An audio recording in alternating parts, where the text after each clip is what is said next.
ദുരൂഹതകളുണ്ട്. പിന്നെ തമ്പി പല സ്ഥലങ്ങളിലും. സോ നിങ്ങൾ ഈ ഒരു വീഡിയോ ഫുള്ളായിട്ട് കണ്ടിട്ടുണ്ടെങ്കിൽ you can easily see that Thampi എന്ന് പറയുന്ന ദുരൂഹതകളുണ്ട്. പിന്നെ തമ്പി പല സ്ഥലങ്ങളിലും തമ്പി എന്ന് പറയുന്ന സമയത്ത് ലക്ഷ്മിയുടെ ഫേസിലുണ്ടാവുന്ന ഒരു ചേഞ്ച്, അതായത് ലക്ഷ്മി വളരെ ഫോക്കസ്ഡ് ആവുന്നു, അലേർട്ട് ആവുന്നു. അതായത് ഐബ്രോസ് ഏരിയാസ് വളരെ ടൈറ്റൺ ആവുന്നു, കണ്ണുകൾ വളരെ നാരോ ആവുന്നു. That means she is focusing much more. അതായത് പെട്ടെന്ന് ഒരു അലേർട്ട് ഉണ്ടാവുന്നു. സോ നമ്മളിത് മാത്രമാണ് എൻ്റെ കോൺവെർസേഷനിൽ കാണുന്നതെങ്കിൽ we can avoid it, but there is A follow up. Hospital ഉൾപ്പെടെയുള്ള സ്ഥലങ്ങളിൽ പ്രത്യക്ഷപ്പെട്ടതിനെ കുറിച്ച് അതിനെക്കുറിച്ച് ലക്ഷ്മിയുടെ ഒരു അറിവിൽ എന്താ ഉള്ളത്? ഒന്ന് ഫോൺ ഒന്ന് ആവശ്യപ്പെടുന്നത് ഞാനല്ല. ഞാൻ ആ സമയത്ത് അതിനൊന്നുമുള്ള അവസ്ഥയിലൊന്നുമല്ല. എനിക്കിതിനെക്കുറിച്ചൊന്നും അറിയുമില്ല. ഞാൻ ആ അവസ്ഥയിലല്ല, എനിക്ക് ഇതിനെക്കുറിച്ചൊന്നും അറിയുമില്ല. This is a kind of psychological distancing എന്ന് പറഞ്ഞു കഴിഞ്ഞാൽ ഞാൻ എന്നെ തന്നെ അങ്ങനെ ഒരു സംഭവത്തിൽ നിന്ന് ഡിറ്റാച്ച് ചെയ്ത് നിർത്തുന്നു. എനിക്ക് അതുമായിട്ട് യാതൊരു ബന്ധവുമില്ല എന്നൊരു തരത്തിലും. ഇതൊരു ഫസ്റ്റ് പോയിന്റ് ആയിട്ട് നമുക്ക് എടുക്കാം. എൻ്റെ അമ്മയാണ് ഈ ബാലുവിൻ്റെ ഫോണും. ബാലഭാസ്കറിന്റെ മരണം എന്ന് പറയുന്നത് ഒരു സാധാരണ അപകട മരണമല്ല. അതിന് പിന്നിൽ വലിയ രീതിയിലുള്ള ഗൂഢാലോചന ഉണ്ട് എന്ന് തന്നെയാണ് ഇപ്പോഴും ജനങ്ങൾ വിശ്വസിക്കുന്നത്. പ്രത്യേകിച്ചും ഈ ഒരു മരണത്തിന് പിന്നാലെ കലാഭവൻ സോബി ഒരുപാട് കാര്യങ്ങൾ പറഞ്ഞിട്ടുണ്ടായിരുന്നു. അതെല്ലാം ശരിവെക്കുന്ന രീതിയിൽ തന്നെയായിരുന്നു. എന്നിരുന്നാലും ഈ ഒരു മരണത്തെ വെറും ഒരു സാധാരണ ആക്സിഡന്റ് ആക്കി CBI ഈ ഒരു കേസ് ഒതുക്കി തീർത്തതുമാണ്. എന്നാൽ ബാലഭാസ്കറിന്റെ മരണത്തിന് ശേഷം ഇത്രയും നാളും ലക്ഷ്മി പ്രതികരിച്ചിരുന്നില്ല. ഈ അടുത്തായിരുന്നു ലക്ഷ്മി 6 വർഷങ്ങൾക്ക് ശേഷം മനോരമ ന്യൂസിന് ഒരു ഇന്റർവ്യൂ ആയിട്ട് വന്നത്.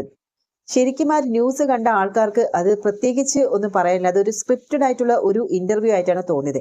എന്തായാലും ഈ ഒരു ഇന്റർവ്യൂവിൽ ലക്ഷ്മി പറയുന്നത് പലതും കള്ളമാണ് എന്ന് ഒരു സൈക്കോളജിസ്റ്റ് തെളിവ് സഹിതമാണ് പറയുന്നത് കേട്ടോ.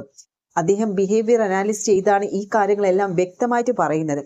ഒരു സാധാരണ മനുഷ്യന് തോന്നിയ കാര്യങ്ങളെല്ലാം ഈ ഒരു സൈക്കോളജിസ്റ്റ് വളരെ തെളിവ് സഹിതമാണ് ഇതിനെ പ്രൂവ് ചെയ്ത് കാണിക്കുന്നത്. ഹ്യൂമൻ പ്രോട്ടോകോൾ എന്ന് പറയുന്ന ആ ഒരു സൈക്കോളജിസ്റ്റിന്റെ യൂട്യൂബ് ചാനലിലാണ് ഈ കാര്യങ്ങളെല്ലാം വെളിപ്പെടുത്തിക്കൊണ്ട്, അതായത് അദ്ദേഹം പറയുന്ന കാര്യങ്ങളെല്ലാം വളരെ കൃത്യമായിട്ടും ആ ഫുൾ എവിഡൻസോട് കൂടി തന്നെയാണ് ഇക്കാര്യങ്ങളെല്ലാം പറഞ്ഞിരിക്കുന്നത്. എന്തായാലും ഈ ഒരു സൈക്കോളജിസ്റ്റ് പറയുന്ന കാര്യങ്ങൾ എന്താണെന്ന് നമുക്കൊന്ന് കേട്ടു നോക്കാം. വളരെ എനിക്ക് സ്ട്രൈക്കിംഗ് ആയിട്ട് തോന്നിയ അല്ലെങ്കിൽ ഞാൻ ബിഹേവിയർ ലീക്സ് കണ്ട പ്രസക്ത ഭാഗങ്ങൾ മാത്രമാണ് ഞാൻ കട്ട് ചെയ്ത് വെച്ചിരിക്കുന്നത്. സോ നമുക്ക് ആദ്യത്തെ ഒരു സെക്ഷനിലേക്ക് പോകാം. ചില ചെയ്തികളുമാണ് പിന്നീടും വീണ്ടും വാർത്തയിലേക്ക് കൊണ്ടുവന്നത്. അപ്പോൾ അതിൽ ഒന്നാമത്തെ ആൾ ഈ അർജുൻ എന്ന് പറയുന്ന ആളാണ്. ഈ വണ്ടിയിൽ ഉണ്ടായിരുന്ന അതിന്റെ ഡ്രൈവറായിരുന്ന ആള്. ഈ അർജുൻ എങ്ങനെയാണ് ബാലുവിനൊപ്പം എത്തിപ്പെടുന്നത്? അർജുൻ എന്ന് പറയുന്ന വ്യക്തിയെ അയാളൊരു എനിക്ക് തോന്നുന്നൊരു സ്കൂൾ സ്റ്റുഡൻ്റ് ആയിരുന്ന സമയം മുതലാണ്. ആ ഫാമിലിയിൽ നിന്നാണ് ഞങ്ങൾ പരിചയപ്പെടുന്നത്. ഞങ്ങളൊരു ക്ലോസ് ഫ്രണ്ട്സ് ആയിരുന്ന ഫാമിലിയുടെ ബന്ധുക്കളാണ്. ആ രീതിയിലാണ് പരിചയമുള്ളത്. അതിനുശേഷം ഇടയ്ക്കൊക്കെ കണ്ടിട്ടുണ്ട്, അത്രേ ഉള്ളൂ. അല്ലാതെ വലിയൊരു ക്ലോസ് അടുപ്പമൊന്നും ആദ്യം ഉണ്ടായിരുന്നില്ല. സോ ഈ ഒരു സ്റ്റേറ്റ്മെന്റിൽ വളരെ ഡീപ്പായിട്ട് ഒബ്സർവ് ചെയ്ത് കഴിഞ്ഞാൽ കാണാൻ പറ്റുന്ന ഒരു കാര്യമുണ്ട്. ഞാൻ ഒന്നുകൂടെ കേൾപ്പിച്ചു തരാം. ഫാമിലിയുടെ ബന്ധുക്കളാണ്. ആ രീതിയിലാണ് പരിചയമുള്ളത്. അതിനുശേഷം ഇടയ്ക്കൊക്കെ കണ്ടിട്ടുണ്ട്, അത്രേ ഉള്ളൂ. അല്ലാതെ വലിയൊരു ക്ലോസ് അടുപ്പമൊന്നും ആദ്യം ഉണ്ടായിരുന്നില്ല. യെസ്, അതായത് വലിയൊരു ക്ലോസ് അടുപ്പമൊന്നും ആദ്യം ഉണ്ടായിരുന്നില്ല.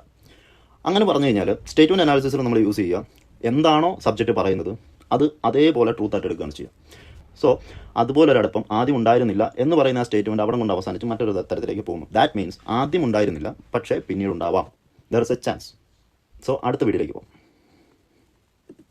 അപ്പോൾ ഈ സംഭവം കഴിഞ്ഞതിന് ശേഷം അർജുൻ ഇവിടുന്ന് നാട് വിട്ടു പോകുന്നു, അങ്ങനെയുള്ള വാർത്തകളൊന്നും ഇപ്പം ഏറ്റവും ഒടുവിൽ പുള്ളി സ്വർണ്ണക്കടത്ത് കേസിൽ പിടിയിലാവുന്നു എന്നൊക്കെ വന്നു. അപ്പോൾ ഇതിനിടയ്ക്ക് നിങ്ങൾ തമ്മിൽ എന്തെങ്കിലും കമ്മ്യൂണിക്കേഷൻ ഉണ്ടോ? ഒരു കമ്മ്യൂണിക്കേഷൻ ഇല്ലെന്ന് മാത്രമല്ല, പുള്ളി ഞങ്ങൾക്കെതിരെയൊക്കെ കേസും ഫയൽ ചെയ്തിട്ടുണ്ടായിരുന്നു. പുള്ളിയെ മനഃപൂർവ്വം അയാളല്ല ഡ്രൈവ് ചെയ്തിരുന്നത്. ഈ സ്റ്റേറ്റ്മെന്റിൽ ഒരു പ്രത്യേകതയുണ്ട്.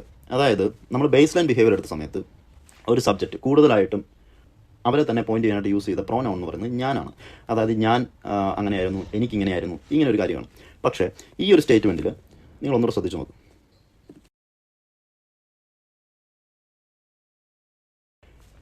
ഞങ്ങൾക്കെതിരെ കേസ് ഫയൽ ചെയ്തു. സോ എന്നെ സംബന്ധിച്ചിടത്തോളം ഞാനൊരു അനാലിസിസ് ചെയ്യുന്ന സമയത്ത് കംപ്ലീറ്റ് കേസ് ഹിസ്റ്ററിയിലൂടെ പോവില്ല. അങ്ങനെ ഒരു കേസ് ഹിസ്റ്ററിയിലോട്ട് പോയി കഴിഞ്ഞാൽ നമുക്ക് ഒരു മുൻവിധി ഉണ്ടാകാനുള്ള ചാൻസസ് വളരെ കൂടുതലായതുകൊണ്ട് അങ്ങനെ ഒരു ബയസ് ഉണ്ടാവാതിരിക്കാൻ വേണ്ടിയിട്ട് ഞാൻ കൂടുതൽ ഇതിന് പിന്നിൽ എന്തെങ്കിലും കാരണമുണ്ടോ, ഇത് ഓൾറെഡി ആദ്യമേ ഞാൻ കണ്ടുപിടിച്ച് വെക്കില്ല. മേ ബി ഇത് ശരിയായിരിക്കാം, പക്ഷേ ഞാൻ എന്ന് പറഞ്ഞ സ്ഥലത്ത് പ്രോനൗൺസിൽ ഇപ്പോൾ വന്നിരിക്കുന്നത് ഒരു ഞങ്ങളാണ് എന്ന് പറഞ്ഞു കഴിഞ്ഞാൽ ഞാൻ ഒറ്റയ്ക്കല്ല, എൻ്റെ കൂടെ മറ്റാരൊക്കെയോ ഉണ്ട് എന്ന് വേണമെങ്കിൽ നമുക്ക് അനുമാനിക്കാം. സോ ബേസ്ഡ് ഓൺ തിയറീസ് ഇത് സ്റ്റേറ്റ്മെൻറ്റ്സിൽ ബേസ് ലൈനിൽ ഉണ്ടാകുന്ന ചെറിയൊരു ഡീവിയേഷനാണ്. സോ ഇത് നോർമൽ കേസിൽ ഞാൻ നേരത്തെ പറഞ്ഞു ഇതൊരു കൺട്രോൾഡ് എൻവയോൺമെൻ്റ് ആണ്, നമുക്ക് ഡയറക്റ്റ്ലി ഒരു ഇൻവോൾവ്മെൻറ്റ് ഇല്ല. സോ അതുകൊണ്ട് തന്നെ ഇതൊരു ഡീവിയേഷനായിട്ട് കൺസിഡർ ചെയ്യാം ബാക്കിയുള്ള സ്റ്റേറ്റ്മെൻറ്റ്സിൻ്റെ കൂടെ കമ്പൈൻ ചെയ്ത്. സോ നെക്സ്റ്റ് വീഡിയോയിലേക്ക് പോകാം. പിന്നെ വേറെ വന്നൊരു സംഗതി ബാലുവിൻ്റെ മൊബൈൽ ഫോണുകൾ സംബന്ധിച്ചായിരുന്നു. ആ മൊബൈൽ ഫോൺ ലക്ഷ്മി ആവശ്യപ്പെട്ടിട്ടും പ്രകാശൻ തമ്പി എന്ന ആൾ തന്നില്ല എന്നായിരുന്നു വാർത്തയിലുണ്ടാകുന്നത്. അതിൽ ചില ദുരൂഹതകളുണ്ട്. പിന്നെ തമ്പി പല സ്ഥലങ്ങളിലും ഈ കേസുമായിട്ട് ഇടപെട്ട് ഹോസ്പിറ്റൽ ഉൾപ്പെടെയുള്ള സ്ഥലങ്ങളിൽ പ്രത്യക്ഷപ്പെട്ടതിനെക്കുറിച്ച് അതിനെക്കുറിച്ച് ലക്ഷ്മിയുടെ ഒരു അറിവിൽ എന്താ ഉള്ളത്? ഒന്ന് ഫോൺ ഒന്ന് ആവശ്യപ്പെടുന്നത് ഞാനല്ല. ഞാൻ ആ സമയത്ത് അതിനൊന്നുമുള്ള അവസ്ഥയിലൊന്നുമല്ല. എനിക്കിതിനെക്കുറിച്ചൊന്നും അറിയുമില്ല. എൻ്റെ അമ്മയാണ് ഈ ബാലുവിൻ്റെ ഫോണും പേഴ്സും തമ്പിയുടെ കയ്യിലുണ്ടെന്ന് അറിഞ്ഞപ്പോൾ അയാൾ വീട്ടിൽ വരുമ്പോൾ ചോദിച്ചു, തിരിച്ച് റിട്ടേൺ ചെയ്യണമെന്ന് പറഞ്ഞു. പുള്ളി പേഴ്സൊക്കെ തിരിച്ച് കൊണ്ടു കൊടുത്തു അത്രേ.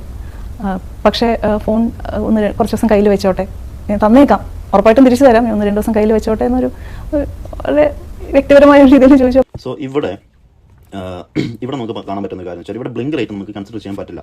കാരണം ബേസ് ലൈനിലുള്ള പോലെ തന്നെ ഇവിടെയും ബ്ലിങ്ക് റേറ്റ് വളരെ ഹൈ ആണ്. പക്ഷേ ഇവിടെ കാണാൻ പറ്റുന്ന ഒരു കാര്യം, അതായത് ഇതൊരു ചെറിയൊരു ബിഹേവിയർ ചേഞ്ച് ആണ്, പക്ഷേ അതിനെ ഫോളോ ചെയ്ത് ഒരു ക്ലസ്റ്റർ ഓഫ് ബിഹേവിയർ ചേഞ്ചസ് വന്നിട്ടുണ്ട്. അതുകൊണ്ട് തന്നെ അതിന് മുമ്പ് ഉണ്ടായിരുന്നത് കൺസിഡർ ചെയ്യേണ്ടതായിട്ടുണ്ട്. സോ ഞാൻ ഈ വീഡിയോ ഒന്നുകൂടെ പ്ലേ ചെയ്യാം. So watch closely.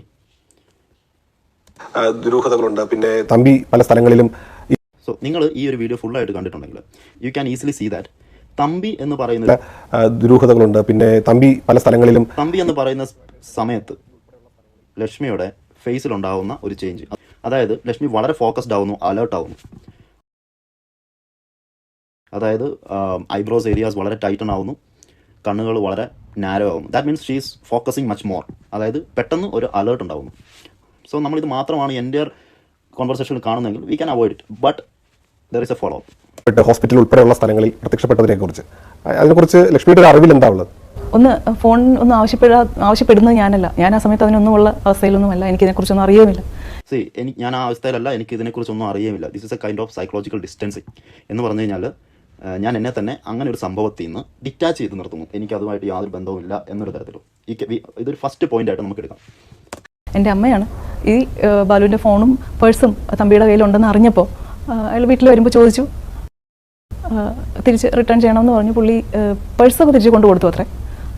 പക്ഷേ ഫോൺ കുറച്ച് ദിവസം കയ്യിൽ വെച്ചോട്ടെ, ഞാൻ തന്നേക്കാം, ഉറപ്പായിട്ടും തിരിച്ചു തരാം, 1-2 ദിവസം കയ്യിൽ വെച്ചോട്ടെ എന്നൊരു വളരെ വ്യക്തിപരമായ രീതിയിൽ ചോദിച്ചപ്പോൾ വളരെ വ്യക്തിപരമായിട്ടുള്ള രീതി എന്ന് പറയുമ്പോൾ സ്പീച്ചിലുണ്ടാവും, അതായത് സംസാരത്തിലുണ്ടാവുന്ന സ്പീഡിൻ്റെ ചേഞ്ച്, പിച്ചിൻ്റെ ചേഞ്ച്, അതിനോടൊപ്പം തന്നെ ലക്ഷ്മിയുടെ ലെഫ്റ്റ് ഷോൾഡർ ചെറിയൊരു ഷ്രഗ് ഉണ്ടാകുന്നുണ്ട്. അതായത് വളരെ മൈന്യൂട്ടായിട്ട് ഒന്ന് അപ്പായി ഡൗൺ ആവും. അപ്പോൾ ഇവിടെ നമുക്ക് നോക്കുമ്പോഴത്തേക്കും ഒരു ഗ്രൂപ്പ് ഓഫ് ബിഹേവിയർ ചേഞ്ച് നമുക്ക് കാണാൻ പറ്റുന്നുണ്ട്. So that's A red flag.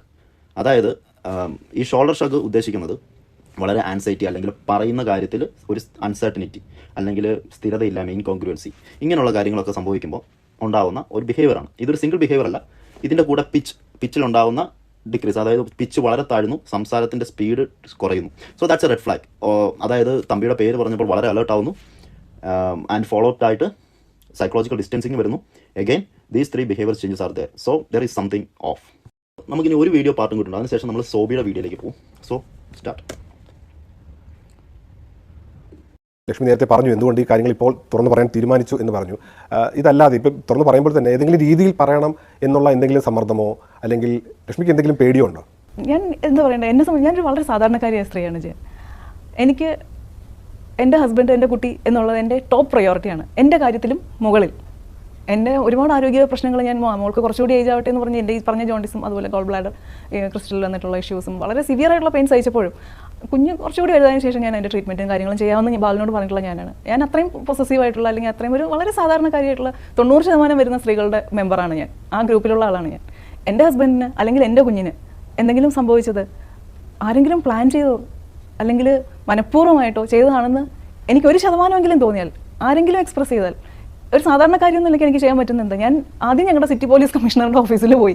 ഇവിടെ ചോദിച്ച ക്വസ്റ്റ്യൻ ലക്ഷ്മി ആരുടെയെങ്കിലും ഭീഷണിക്ക് വഴങ്ങിയാണോ അല്ലെങ്കിൽ ആരുടെയെങ്കിലും സമ്മർദ്ദത്തിലാണോ എന്ന ചോദ്യത്തിന് ഉത്തരമായിട്ട് പറയുന്ന ഒരു വലിയൊരു എസ്സേ. അതായത് ടെക്നിക്കലി നമ്മൾ പറയും ഇറ്റ്സ് എ റെസ്യൂം സ്റ്റേറ്റ്മെന്റ്. അതായത് പെട്ടെന്നൊരു ടഫ് ക്വസ്റ്റ്യൻ അല്ലെങ്കിൽ ആ ചോദ്യം നമുക്ക് വളരെ സ്ട്രെസ് ഉണ്ടാക്കി, അല്ലെങ്കിൽ പെട്ടെന്നൊരു ഉത്തരം പറയാൻ നമുക്ക് എന്തൊക്കെയോ ബുദ്ധിമുട്ടുകളുണ്ടെങ്കിൽ നമ്മൾ ആദ്യം ചെയ്യുന്നൊരു കാര്യം എന്താണെന്ന് വെച്ച് കഴിഞ്ഞാൽ നമ്മൾ ആരാണ്, അല്ലെങ്കിൽ നമ്മളെപ്പറ്റിയുള്ള കുറേ ഗുഡ് ക്വാളിറ്റീസ് നമ്മൾ എലിവേറ്റ് ചെയ്യും. അതിനുശേഷം ഞാനൊരു പർട്ടിക്കുലർ ഗ്രൂപ്പിലുള്ള ആളാണ്, അല്ലെങ്കിൽ ഞാനിവിടെ കാലങ്ങളായിട്ടുള്ളതാണ്, അല്ലെങ്കിൽ ഞാനൊരു സാധാരണ ആളാണ്, അല്ലെങ്കിൽ ഞാൻ വളരെ ചാരിറ്റി പ്രവർത്തനങ്ങൾ നടത്തുന്നതാണ്, അല്ലെങ്കിൽ എക്സാക്ട് വേർഡ്സ് ആൻഡ് എസ്സേസ് ആണ് ഇവിടെ യൂസ് ചെയ്തിരിക്കുന്നത്. അതായത് ലക്ഷ്മി പറയുന്നത് 90% വരുന്ന സ്ത്രീകൾ, സാധാരണക്കാരായ സ്ത്രീകളിൽ വരുന്ന ഒരു സ്ത്രീയാണ്. അതുപോലെ സമാനമായിട്ടുള്ള കുറേ സ്റ്റേറ്റ്മെൻറ്റുകൾ. സോ നോർമലി ഒരു ക്വസ്റ്റ്യൻ നിങ്ങൾ ആരുടെയെങ്കിലും ഭീഷണിക്ക് വഴങ്ങിയാണോ അല്ലെങ്കിൽ സമ്മർദ്ദത്തിലാണോ എന്ന് ചോദിച്ചു കഴിഞ്ഞ് കഴിഞ്ഞാൽ വളരെ ഡയറക്റ്റായിട്ട് ആൻസർ പറയാൻ പറ്റും. അല്ല, എനിക്ക് ഞാൻ ആരുടെയും ഭീഷണിക്കല്ല, അങ്ങനെ വളരെ ഡയറക്റ്റായിട്ട് അല്ലെങ്കിൽ അതിനോട് അർത്ഥം വരുന്ന രീതിയിൽ റെസ്പോണ്ട് ചെയ്യാൻ പറ്റും. പക്ഷേ ഇവിടെ വളരെ ഇൻഡയറക്റ്റ് ആയിട്ട് വളരെ വലിയൊരു ഇൻട്രൊഡക്ഷൻ കൊടുത്തതിന് ശേഷം ഏറ്റവും അവസാനം മാത്രമാണ് ആ ചോദ്യത്തെ അഡ്രസ്സ് ചെയ്യുന്ന ആൻസർ വരുന്നത്. അതുപോലെ തന്നെ അതിനോട് ചേർന്ന് പറയുന്ന ഒരു സ്റ്റേറ്റ്മെൻറ്റാണ് ബാലുവിൻ്റെ മരണത്തിൽ ആർക്കെങ്കിലും എന്തെങ്കിലും തരത്തിലുള്ള ഒരു ദുരൂഹമായിട്ടുള്ള കാര്യങ്ങളോ അല്ലാതെ അത് റിലേറ്റഡ് ആയിട്ടുള്ള രീതിയിൽ ആരെങ്കിലും എന്തെങ്കിലും എക്സ്പ്രസ് ചെയ്ത് കഴിഞ്ഞാൽ അപ്പോൾ തന്നെ ഞാൻ പോയി പോലീസ് സ്റ്റേഷനിൽ പരാതി കൊടുക്കും. സോബി എന്ന വ്യക്തി അയാൾ കണ്ട ഒരു കാര്യം എക്സ്പ്രസ് ചെയ്തു, exactly time everything is perfect. So അങ്ങനെ ഒരു കാര്യം ഒരാൾ എക്സ്പ്രസ് ചെയ്തിട്ടും ലക്ഷ്മിയുടെ ഭാഗത്തുനിന്ന് യാതൊരു തരത്തിലുള്ള ഒരു റെസ്പോൺസും ഉണ്ടായിട്ടില്ല. That's A question and also red flag. So ലക്ഷ്മിയുടെ വീഡിയോസിൽ നിന്ന് എനിക്ക് സ്ട്രൈക്ക് ചെയ്തിട്ടുള്ള കാര്യങ്ങൾ എത്രയാണ്? നമുക്ക് അവൈലബിലിറ്റി വളരെ കുറവാണ്. അതുകൊണ്ട് തന്നെ നമുക്ക് കിട്ടുന്ന ഡാറ്റാസ് അല്ല ഡീറ്റെയിൽസും വളരെ കുറവായിരിക്കും. സോ നമ്മളിപ്പോൾ കണ്ട റെസ്യൂം സ്റ്റേറ്റ്മെൻറ്റ് നിങ്ങളുടെ മനസ്സിലുണ്ടല്ലോ. അപ്പം ഇതാണ് ലക്ഷ്മി പറഞ്ഞ കാര്യങ്ങൾ കുറിച്ച് പറയുന്നത് കേട്ടോ. ലക്ഷ്മി പറയുന്ന കാര്യങ്ങളിൽ ഒരുപാട് വൈരുദ്ധ്യമുണ്ട് എന്ന് തന്നെയാണ് ഈ സൈക്കോളജിസ്റ്റ് എടുത്ത് പറയുന്നത്. അത് സാധാരണക്കാരായ നമ്മൾക്ക് പോലും തോന്നിയൊരു സംശയങ്ങൾ തന്നെയാണ്. കാരണം അതിൽ തന്നെ പറയുന്നുണ്ടല്ലേ, ഈ ബാലുവിന്റെ ഫോണും വാളറ്റും എല്ലാം ഈ ഒരു തമ്പിയുടെ കയ്യിലാണ് ഉണ്ടായിരുന്നത്, പേഴ്സും കാര്യങ്ങളെല്ലാം. വളരെ ദിവസങ്ങൾക്ക് ശേഷമാണ് ഇത് തിരിച്ചു കൊടുത്തത്, പ്രത്യേകിച്ചും ആ ബാലുവിന്റെ ഫോണും. ഏറ്റവും മുഖ്യമായിട്ടുള്ള ഒരു എവിഡൻസ് എന്ന് പറയുന്നത് തന്നെ ബാലുവിന്റെ ഫോണാണ്. പക്ഷേ ആ ഫോൺ പോലും ലക്ഷ്മി എത്രയോ നാളുകൾക്ക് ശേഷമാണ് വാങ്ങിയത് എന്ന് പറയുമ്പോൾ അത് ശരിക്കും മലയാളികളായ നമുക്ക് അക്സെപ്റ്റ് ചെയ്യാൻ തന്നെ വളരെ ബുദ്ധിമുട്ടാണ്. ആ ഇന്റർവ്യൂവിന് ഓരോ കാര്യങ്ങൾ, അതായത് ആ ഒരു അവതാരകൻ ചോദിക്കേണ്ട പല ക്വസ്റ്റ്യൻസും അതിലുണ്ടായിരുന്നില്ല അല്ലെ. സാധാരണ നോർമൽ ഒരു ഇന്റർവ്യൂ തന്നെയായിരുന്നു. ലക്ഷ്മി അന്ന് പറഞ്ഞ കാര്യങ്ങൾ വീണ്ടും ആവർത്തിച്ചു എന്നുള്ളത് മാത്രമാണ് ഇവിടെ വീണ്ടും ഉണ്ടായിരുന്നത്. ശരിക്കും പറഞ്ഞാൽ ഈ ഒരു സൈക്കോളജിസ്റ്റ് പറഞ്ഞല്ല മലയാളികൾക്ക് ലക്ഷ്മി പറയുന്നത് കള്ളമാണെന്ന് മനസ്സിലായത്. കാരണം ഒരു സാധാരണ മനുഷ്യന് പോലും തോന്നാവുന്ന കാര്യങ്ങളാണ്. പിന്നെ അതൊരു പ്രൂവ് സഹിതം അതിൻ്റെയൊക്കെ കാര്യം ബിഹേവിയർ അനാലിസിസ് ചെയ്തുകൊണ്ട് തന്നെയാണ് ഈ ഒരു നിരീഷ് ഗോപാലകൃഷ്ണൻ എന്ന് പറയുന്ന വ്യക്തി ഇക്കാര്യങ്ങളെല്ലാം വെളിപ്പെടുത്തിയതും.